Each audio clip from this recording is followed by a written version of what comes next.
It is based on law of conservation of linear momentum। ठीक है, ये याद ही रखना तुसी। हुण अगली गल सुनो पुत्र, जदों ये जरूरी काम है किस दिन नाइट सूट लगी सर मैंने आज की तरह किसी चल इन्हों अंदर रख फोन।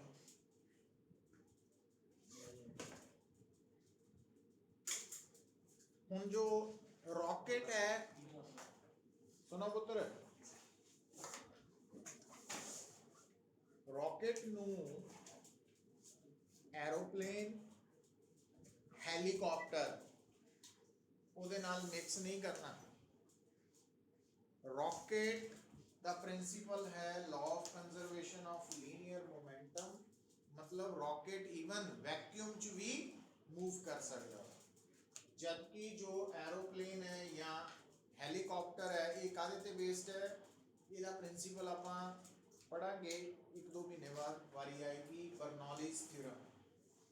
ठीक है, तो वो एयर की प्रेजेंस या फ्लूइड की प्रेजेंस ही पॉसिबल। तो इस करके जो रॉकेट है और जो एरोप्लेन या हेलीकॉप्टर है उन्होंने अलग रखना। हुण रॉकेट प्रपल्शन के केस के विच देखो, चाहे तो रियल रॉकेट कह लो, real rocket in the sense कि जेडे सैटेलाइट्स नू स्पेस दे विच ना एस्टैबलिश करते हैं, तो चाहे दिवाली वाला रॉकेट है ना, आतिशबाजी, वो भी सेम ही है, दोनों का प्रिंसिपल सेम है कि गैसेस दे बर्न होने करके सारा कंसैप्ट है।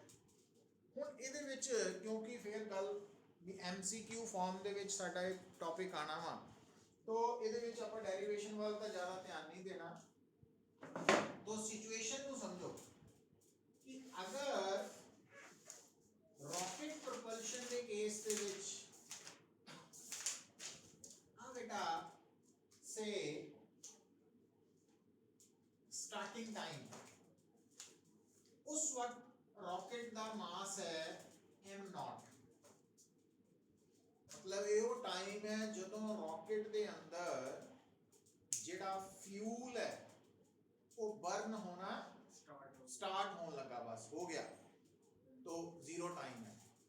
उस वक्त रॉकेट का जिहड़ा मास है m0 है, उन्होंने आप कह सकते हैं इनिशियल मास ऑफ रॉकेट। हुण ये जिहड़ा फ्यूल रॉकेट दे विच वो बर्न होके गैस बन के बाहर निकल रहा है ना, एस्केप कर रहा रॉकेट चों। हुण गल समझियो, हुण इत्थे असीं एक टर्म इंट्रोड्यूस कर रहे हैं बेटा,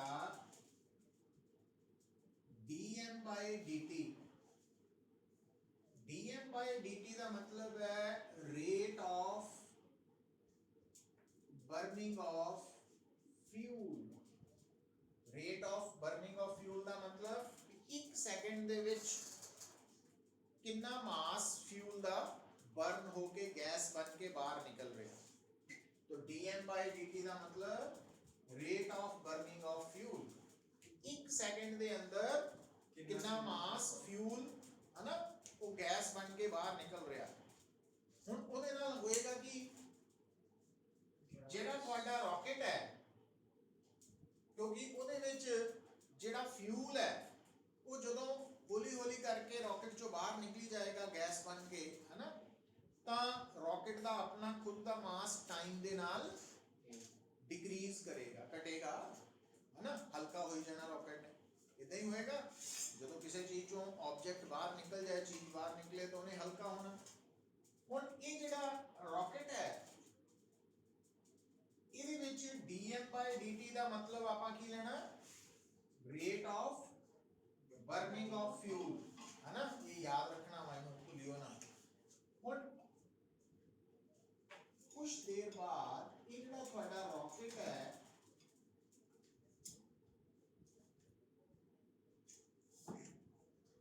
after time t, after time t इस रॉकेट का मास पहले नालों घट गया, कितना रह गया m रह गया। हुण इस m और m0 का की रिलेशन है,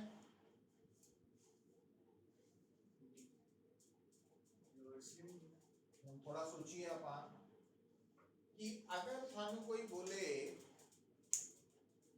एक रॉकेट का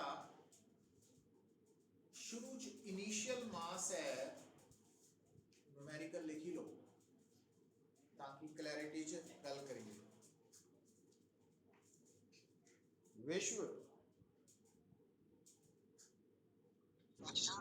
आवाज आ रही है? साफ है हुन?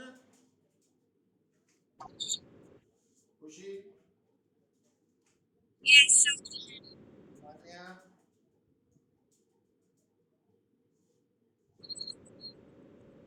लिखो हुन ये न्यूमेरिकल लिखना वा। Initial mass of rocket is 1000 kg। Initial mass समझ गए, जीरो टाइम पे। If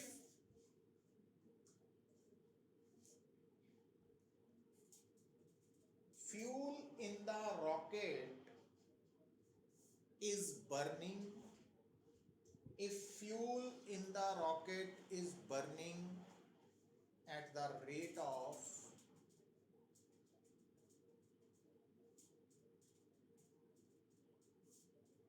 20 kg per second, find the mass of rocket after 10 second, mass of rocket after 10 second। तो ਇਹਦੇ ਵਿੱਚ फिजिक्स कुछ नहीं है, कॉमन सेंस। हम देखना वा भी किन्नी का ਤੁਹਾਡੇ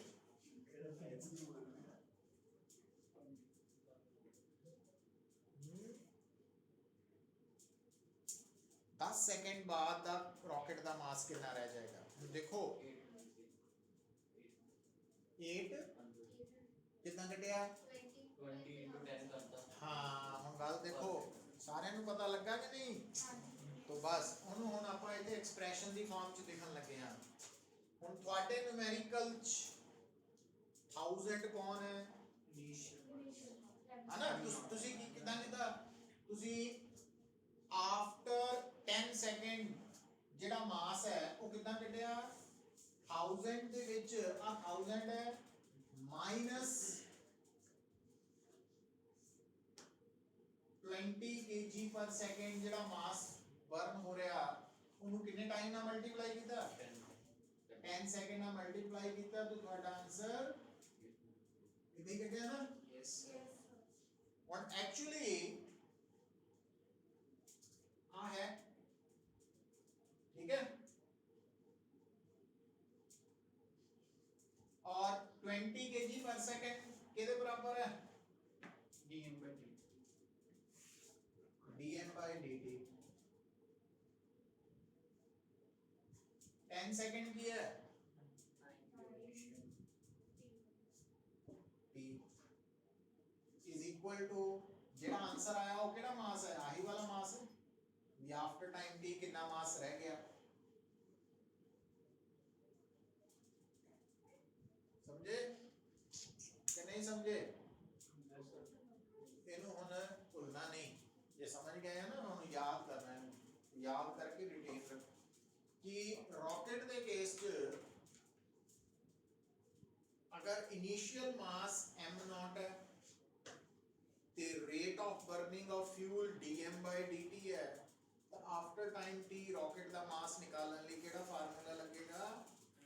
m0 minus dm by dt into t time taken, है ना? हुन ये हो गया एट एनी टाइम रॉकेट दा मास, ये अपन न्यूमेरिकल नाल सॉल्व कर लिया। हुन फिर रॉकेट दी आ रही है। हुन जेड़ा रॉकेट है ਉਹਦੇ ਤੇ जो फोर्स लग रही है, ठीक है, वो कितनी लग रही है, कित्थों आई है, ਉਹਦਾ आंसर ਆਪਾਂ चेक करिए। देखो भाई ਜਦੋਂ ਰॉकेट ਦੇ ਵਿੱਚ ਅਸੀਂ ਕਹਿੰਦੇ ਆ ਕਿ ਕੁਝ ਫਿਊਲ ਗੈਸ ਬਣ ਕੇ ਬਾਹਰ ਨਿਕਲ ਰਿਹਾ, तो आ ਜਿਹੜੀਆਂ ਲਾਈਨਸ ਹੈ ਇਹ ਕੌਣ ਹੈ? ਗੈਸ है ना, आ गैसेस है। ਹੁਣ ਅਗਰ ਆਪਾਂ ਮੰਨੀਏ ਜਨਰਲੀ ਤਾਂ ਕੀ ਹੋਏਗਾ, ਸਟਾਰਟਿੰਗ ਚ ਰॉकेट ਕੀ ਹੋਏਗਾ, ਰੈਸਟ ਦੇ, ਪਰ ਆਪਾਂ ਜਨਰਲੀ ਮੰਨ ਲੈਂਦੇ ਆ ਕਿ ਰॉकेट ਦੀ ਵੈਲੋਸਿਟੀ ਕਿੰਨੀ ਹੈ ਸਟਾਰਟਿੰਗ ਚ v नॉट, जो कि आम तौर पे 0 ही होएगी क्योंकि शुरू च रॉकेट रेस्ट दे है ना, तो ਆਪਾਂ ਫਿਰ v नॉट ਨੂੰ ਕੀ ਲੈ ਲਾਂਗੇ 0। ਅੱਛਾ ਹੁਣ ਇਹ ਜਿਹੜਾ ਰॉकेट ਹੈ ਇਹਦੇ ਵਿੱਚ ਜਦੋਂ ਗੈसेस, ਗੱਲ ਨੂੰ ਸਮਝਿਓ, ਜਦੋਂ ਗੈसेस ਬਾਹਰ ਨਿਕਲ ਰਹੀਆਂ ਤਾਂ ਇਹਨੂੰ ਹੁਣ ਕਿੱਦਾਂ ਇਮੇਜਿਨ ਕਰਨਾ, ਜਿੱਦਾਂ ਕਿ ਸਾਡੇ ਸਾਹਮਣੇ ਇੱਕ ਗਨ ਹੈ ਤੇ ਇੱਕ ਬੁਲਟ ਹੈ। ਹੁਣ ਬੁਲਟ ਗੈसेस ਦੀ ਜਗ੍ਹਾ ਤੇ ਹੈ ਜਾਂ ਗੈसेस ਬੁਲਟ ਦੀ ਜਗ੍ਹਾ ਤੇ ਹੈ ਤੇ ਗਨ ਰॉकेट ਹੈ, ਸਮਝ ਗਏ? ਹੁਣ ਜਦੋਂ ਬੁਲਟ ਬਾਹਰ ਨਿਕਲਦੀ ਹੈ ਗਨ ਚੋਂ ਤਾਂ ਐਕਚੁਅਲੀ ਬਾਹਰ ਕਿਹਨੇ ਕੱਢਿਆ ਉਹਨੂੰ? ਗਨ ਨੇ ਬੁਲਟ ਤੇ ਫੋਰਸ ਲਗਾਈ ਤਾਂ ਬਾਹਰ ਨਿਕਲੀ ਹੈ ਨਾ। And according to Newton third law ਉਸ ਬੁਲਟ ਨੇ ਵੀ ਗਨ ਤੇ ਫੋਰਸ ਲਗਾਈ है ना।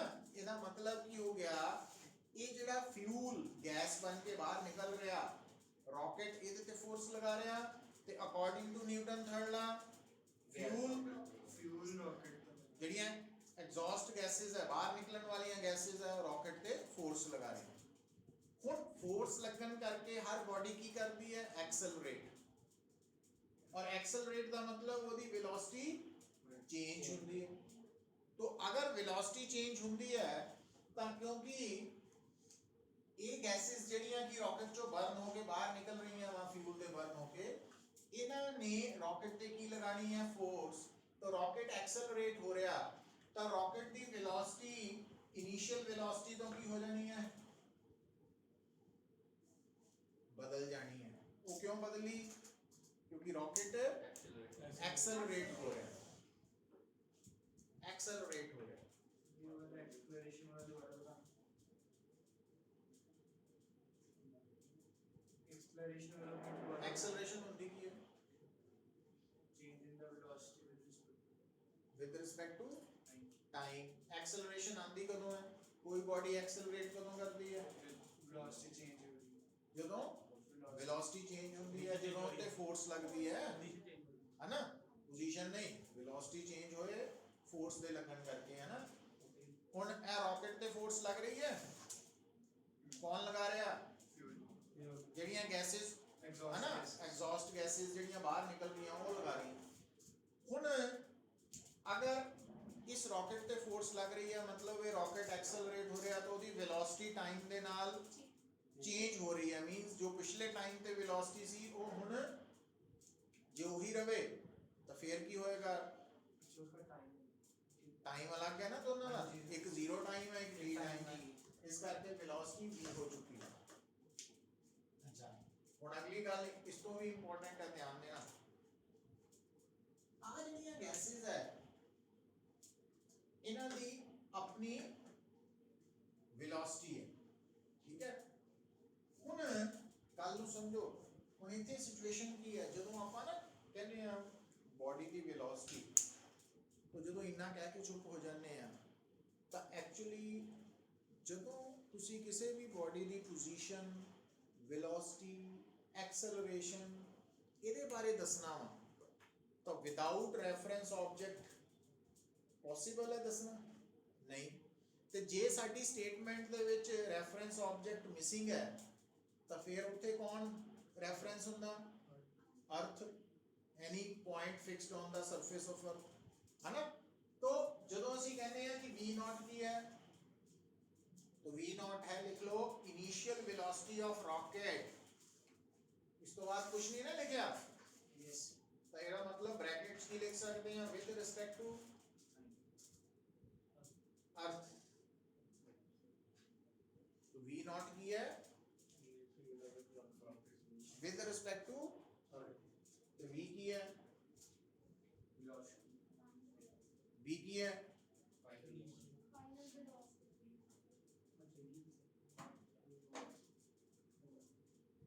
ਇਹਨੂੰ ਹੁਣ ਹੱਥ ਨਹੀਂ ਲਾਣਾ ਦੁਆਰਾ कॉल आया था तो उसने उसकी जेब में ਉਹ ਕਿੱਦਾਂ ਉਹਦੀ ਜੇਬ ਚ मैं नहीं दिया था बार-बार देखा ਇਹਨੂੰ ਹੁਣ ਬੈਗ ਚ ਪਾ तो v की है what is v velocity of rocket at time t और ये भी with respect to अर्थ है ठीक है और u किए थे u r लिख लो u r है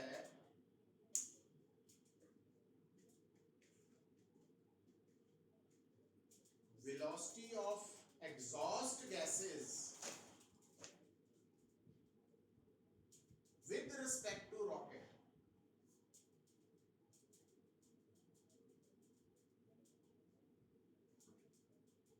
velocity of exhaust gases with respect to rocket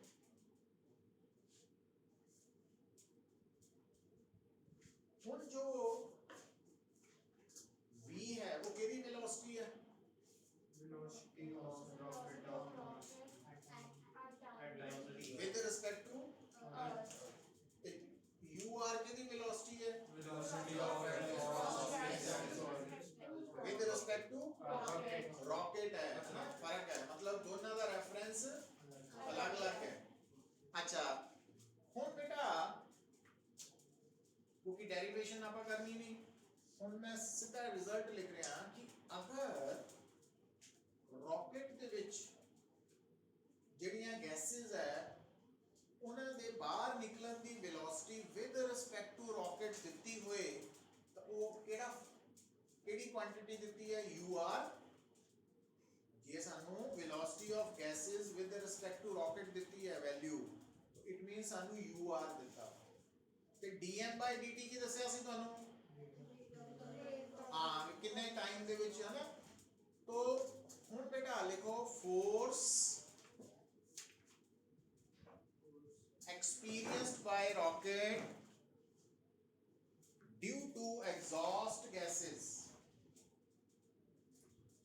force experienced by rocket due to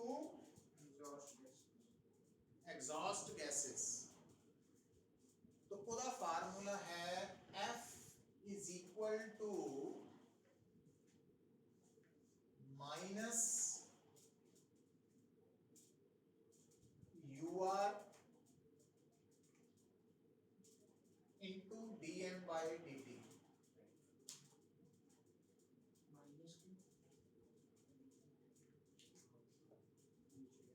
ठीक है dm/dt ਤੁਹਾਨੂੰ ਪਤਾ ਵਾ ਕਿੰਨਾ ਵਾ rate of burning of fuel per second हाँ तो कितने सेकंड कितना फ्यूल बर्न हो रहा है ur की है velocity of exhaust gases with respect to rocket हाँ और माइनस साइन की दस रहा रॉकेट ਦੇ ਕੇਸ ਚ ਨਹੀਂ ਡਾਊਨਵਰਡ ਨਹੀਂ opposite direction ਜਿੱਧਰ ਨੂੰ ਗੈसेस ਬਾਹਰ ਨਿਕਲ ਰਹੀਆਂ ਉਹਦੇ ਆਪੋਜ਼ਿਟ ਰॉकेट ਤੇ फोर्स लगी है ना और देखो ਹੁਣ ਆਮ ਤੌਰ ਤੇ ਜਿਹੜੀ ਆਤਿਸ਼ਬਾਜ਼ੀ ਹੈ ਰॉकेट ਦੀਵਾਲੀ ਉਹ ਬੋਟਲ ਦੇ ਵਿੱਚ ਇਦਾਂ ਪਾਉਂਦੇ ਨੇ ਆਪਾਂ ਹਾਂਜੀ ਇਦਾਂ ਰੱਖ ਕੇ ਅੱਗ ਲਗਾ ਦਿੰਦੇ ਆ तो ਜਿਹੜੀਆਂ ਗੈसेस ਹੈ ਉਹ ਇਦਾਂ ਨੀਚੇ ਨੂੰ ਨਿਕਲਦੀਆਂ ਤਾਂ ਉਹ ਰॉकेट ਉੱਪਰ ਨੂੰ ਜਾਂਦਾ ਤੇ ਜੇ ਤੁਸੀਂ ਸ਼ਰਾਰਤ ਕਰਦੇ ਆ ਤਾਂ ਇਦਾਂ ਰੱਖ ਦਿੰਦੇ ਉਹਨੂੰ ਤਾਂ ਫਿਰ ਅੱਗ ਲਗਾਉਣ ਤੇ ਗੈसेस ਇਦਾਂ ਨਿਕਲਣੀਆਂ ਤਾਂ ਉਹਨੇ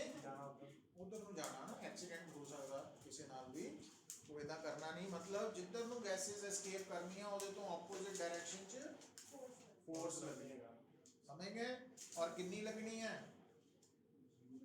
F is equal to minus ur into d हाँ तो ये एक्सप्रेशन याद रखना क्योंकि डेरिवेशन नहीं कर रहे हैं अपन ये रिजल्ट रिजल्ट याद रखना। दूसरा बेटा ਇਹਦੇ ਚ ਨੋਟ ਕਰੋ, देखो ਹੁਣ ਅਗਲੀ ਗੱਲ ਜਿਹੜੀ ਨੋਟ ਕਰਨੀ ਇੰਪੋਰਟੈਂਟ ਹੈ कि आम तौर पे dm/dt rate of burning of fuel ਇਹਦੀ वैल्यू कांस्टेंट होएगी, मतलब 20 kg per second, 10 kg per second, 16 kg per second वो फिक्स होएगी, तो dm/dt कांस्टेंट होएगी। और दूसरा जो relative velocity of exhaust gases है with respect to rocket ur वो भी कांस्टेंट होएगी। तो नॉर्मल हालातां विच रॉकेट ते लगन वाली फोर्स की होएगी कांस्टेंट, क्योंकि आ भी कांस्टेंट है तो आ भी कांस्टेंट है ना। पर जे सानू कोई कहे कि रॉकेट दी एक्सेलरेशन दसो, हुन फोर्स नु डिवाइड करिए मास नाल तां एक्सेलरेशन आंदी है, पर रॉकेट दे ऊपर चाहे लगन वाली force due to exhaust gases constant है, पर रॉकेट दा मास टाइम दे नाल चेंज हो रहा और वो भी घट रहा है ना। तो एक्सेलरेशन रॉकेट दी टाइम दे नाल घटेगी बढ़ेगी की हो। एक्सेलरेशन दा फार्मूला लिख के दिखाओ, a is equal to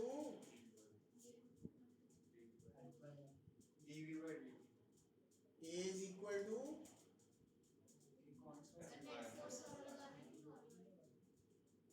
ਹੁਣ ਇੱਥੇ dv/dt ਲਾ ਸਕਦੇ ਹਾਂ, ਫੋਰਸ ਦਿੱਤੀ ਹੋਈ f/m ਲਾਓ ਫਿਰ m acceleration of rocket at any instant of time t ਇਹਦੇ ਬਰਾਬਰ ਹੋਏਗੀ acceleration of rocket at any instant of time t कितनी होएगी f/m। m की है जिस टाइम की एक्सेलरेशन करनी उस टाइम वेले दा रॉकेट दा मास, और वो मास इस फार्मूला तो आना है ना, जेड़ा m0 है वो शुरू वाला मास है, तो m मास कितना कटना केड़े फार्मूला तो, तो इनु आपा करिए नंबर 1, इनु करिए नंबर 2, इनु करिए नंबर 3। तो अगर रॉकेट दे नाल रिलेटेड प्रॉब्लम आती है तो क्या आपा at any instant of time t rocket दा मास निकाल सकते हैं? Yes, sir. अगर रॉकेट दे नाल रिलेटेड प्रॉब्लम आंदी है तो फोर्स एक्सपीरियंस्ड बाय रॉकेट निकाल सकते हैं। Yes, sir. और अगर रॉकेट नाल रिलेटेड प्रॉब्लम आंदी है एक्सेलरेशन एट एनी इंस्टेंट, हुन अगर मैं ਤੁਹਾਨੂੰ ਪੁੱਛਾਂ कि एक्सेलरेशन कांस्टेंट है कि वेरिएबल रॉकेट की? वेरिएबल है ना, क्योंकि चाहे रॉकेट पे लगन वाली फोर्स कांस्टेंट है पर रॉकेट दा मास चेंज हो रहा है, रादर डिक्रीज हो रहा, तो एक्सेलरेशन इंक्रीज करेगी। क्लियर है ना। रॉकेट दी एक्सेलरेशन टाइम दे नाल की करेगी?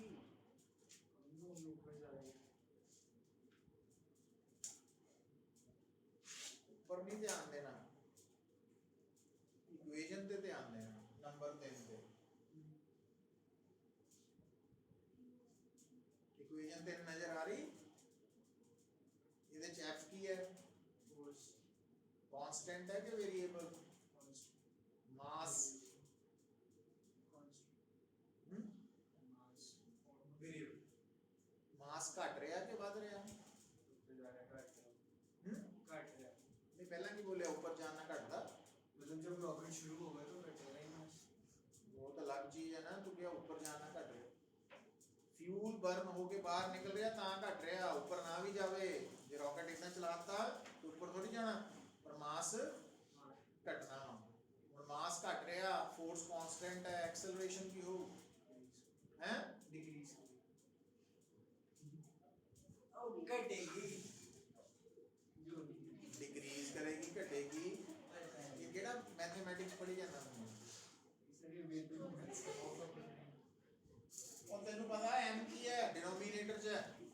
ਜਦੋਂ ਕਟੇਗਾ ਤਾਂ ਇਹਨੂੰ ਇਹ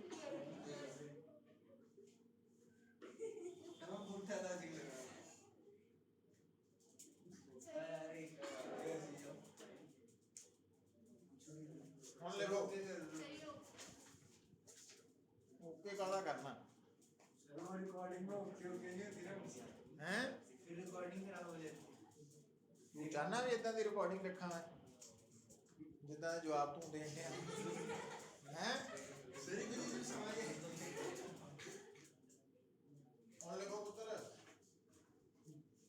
ਹੁਣ ਇਹ ਜਿਹੜੇ ਤਿੰਨ ਫਾਰਮੂਲਾਜ਼ ਹੈ ਰਾਕਟ ਦੇ ਨਾਲ ਰਿਲੇਟਡ ਹੈ ਚੌਥਾ ਆਉਣ ਲੱਗਾ ਹੁਣ ਉਹ ਜਿਹੜਾ ਫੋਰਥ ਫਾਰਮੂਲਾ ਹੈ ਧਿਆਨ ਦਿਓ ਹੁਣ ਇੱਥੋਂ ਆਪਾਂ ਬੈਕ ਚੱਲੀਏ ਨਾ ਪਿੱਛੇ ਨੂੰ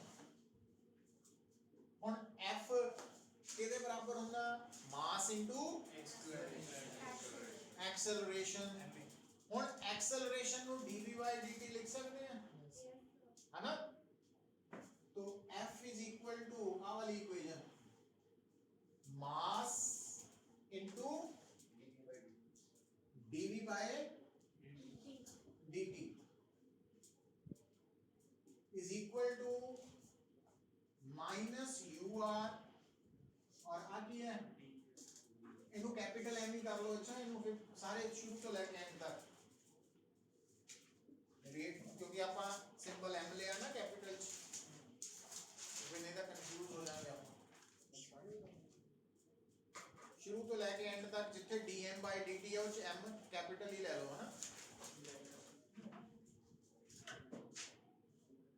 अच्छा हुन force mass into acceleration acceleration dv/dt लिख लई dt कैंसिल आउट है dv minus ur dm by n और m नीचे ले आना ना और पुत्र आ पता की है ये है आ कौन है रॉकेट दी वेलोसिटी ते जे v रॉकेट दी वेलोसिटी है तो dv रॉकेट दी वेलोसिटी च आने वाली स्मॉल चेंज है तो small change in velocity of rocket ਹੁਣ अगर आप इस एक्सप्रेशन को दोनों साइड्स से इंटीग्रेट कर दइए तो लिखो इंटीग्रेटिंग बोथ साइड्स इस इक्वेशन को इंटीग्रेट करो तो थोड़े साइड लेफ्ट साइड हो जानी है dv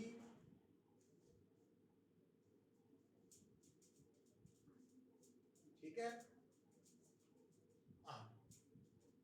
ਹੁਣ ਜਦੋਂ ਆਪਾਂ ਇੰਟੀਗ੍ਰੇਟ ਕਰਦੇ ਹਾਂ ਜੇ ਸਾਨੂੰ ਕੰਡੀਸ਼ਨਸ ਪਤਾ ਤਾਂ ਅਸੀਂ ਉਸ ਕੰਡੀਸ਼ਨਸ ਨੂੰ ਅਗਰ ਸਾਨੂੰ ਪਤਾ ਵਾ ਤਾਂ ਅਸੀਂ ਇੰਟੀਗ੍ਰੇਸ਼ਨ ਚ ਉਹਨੂੰ ਲਿਮਿਟਸ ਦੀ ਫਾਰਮ ਚ ਲਿਖ ਲੈਂਦੇ ਹਾਂ ਹੁਣ ਕੰਡੀਸ਼ਨਸ ਨੂੰ ਸਮਝੀਏ ਪਹਿਲਾਂ ਲੈਫਟ ਸਾਈਡ ਤੇ ਇੰਟੀਗ੍ਰੇਸ਼ਨ ਹੋ ਰਹੀ ਹੈ ਵੈਲੋਸਿਟੀ ਆਫ ਰਾਕਟ ਦੇ ਹਿਸਾਬ ਨਾਲ ਇੱਥੋਂ ਪਤਾ ਲੱਗਦਾ और राइट साइड पे इंटीग्रेशन हो रही है रॉकेट के मास के अकॉर्डिंगली है ना तो अगर स्टार्टिंग देखो स्टार्टिंग जो 0 टाइम है रॉकेट की इनिशियल वेलोसिटी कितनी है ते उस वक्त रॉकेट का मास कितना वा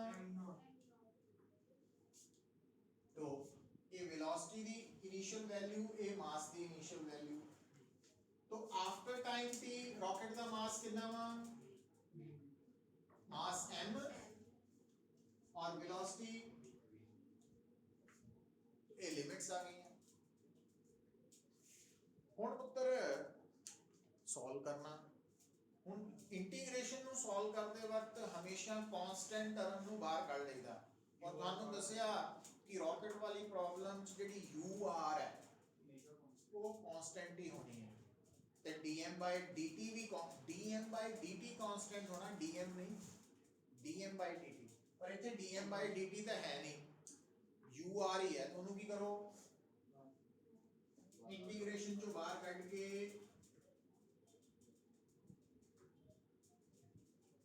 लिख लो है ना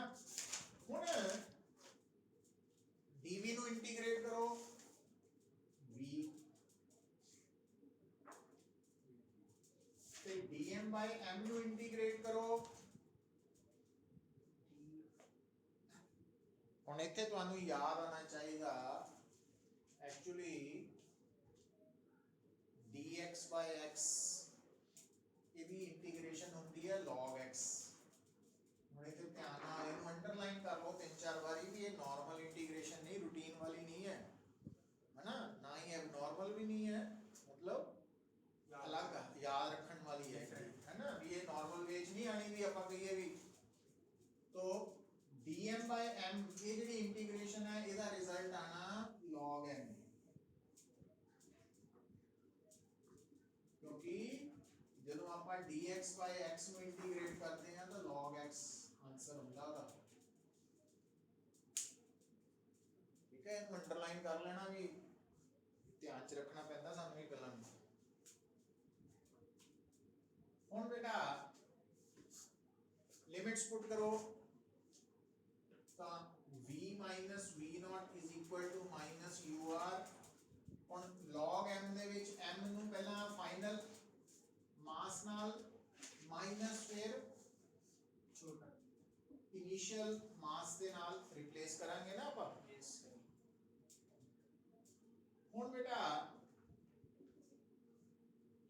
ਦੇਖੋ ਹੁਣ ਆ ਜਿਹੜਾ ਮਾਈਨਸ ਸਾਈਨ ਹੈ ਇਹਨੂੰ ਤੁਸੀਂ ਇਹਦੇ ਅੰਦਰ ਲੈ ਜਾਓ ਤਾਂ ਇਹ log m0 ਪੋਜ਼ਿਟਿਵ ਹੋ ਗਿਆ ਤੇ log m ਮਾਈਨਸ ਹੋ ਗਿਆ ਨਾ।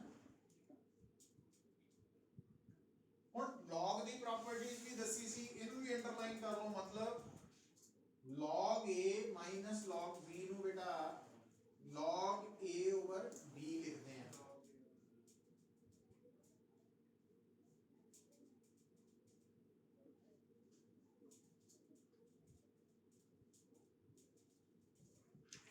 ਸੋ ਇਹ ਜਿਹੜੀ ਐਕਸਪ੍ਰੈਸ਼ਨ ਆਈ ਹੈ ਇਹਦੇ ਵਿੱਚ v ਕੀ ਹੈ, velocity of rocket at time t। तो अगर रॉकेट की वेलोसिटी निकालनी है तो इक्वेशन नंबर 4 है पुत्र में ये हो चुकी है ना। तो रॉकेट ਦੇ ਨਾਲ ਚਾਰ ਪ੍ਰੋਬਲਮ ਜਿਹੜੀਆਂ ਇਕੁਏਸ਼ਨਸ ਹੈ ਰਿਲੇਟਡ ਹੋ ਗਈਆਂ। ਇਹ ਚਾਰ ਇਕੁਏਸ਼ਨਸ ਜਿਹੜੀਆਂ ਮੈਂ ਤੁਹਾਨੂੰ ਯਾਦ ਹੋਣੀਆਂ ਚਾਹੀਦੀਆਂ। ਇਹ ਤਾਂ ਆਮ ਤੌਰ ਤੇ ਜ਼ੀਰੋ ਹੀ ਹੋਣੀ ਹੈ, ਬਾਅਦ ਚ ਪੁੱਟ ਕਰ ਲਾਂਗੇ। If the rocket were at rest initially तो v0 0 ਲੈ ਲਓ जो कि होना ही है रूटीन ਚ, पर ਇਹ ਜਨਰਲ ਆਪਾਂ ਲੈ ਰਹੇ ਸੀ ਇਸ ਕਰਕੇ v0 ਲਿਖਿਆ। तो ਇਹਦੀਆਂ ਚਾਰ ਇਕੁਏਸ਼ਨਸ ਹੈ, ਇਹਨਾਂ ਨੇ ਹੈਲਪ ਕਰਨੀ ਹੈ ਰॉकेट ਨਾਲ ਜੁੜੀ ਪ੍ਰੋਬਲਮ ਨੂੰ ਸੋਲਵ ਕਰਨ ਚ। ਠੀਕ ਹੈ, और ਇਹਦੇ ਤੇ स्ट्रेट फॉरवर्ड फार्मूला ही काम आने हैं या चार फार्मूला ही यूज करके हो जाना। ਹੁਣ ਪੁੱਤਰ ਲਿਖੋ तो ਇਹਦੇ ਬਾਰੇ ਕੋਈ डाउट है तो देखो एक बार देख लो।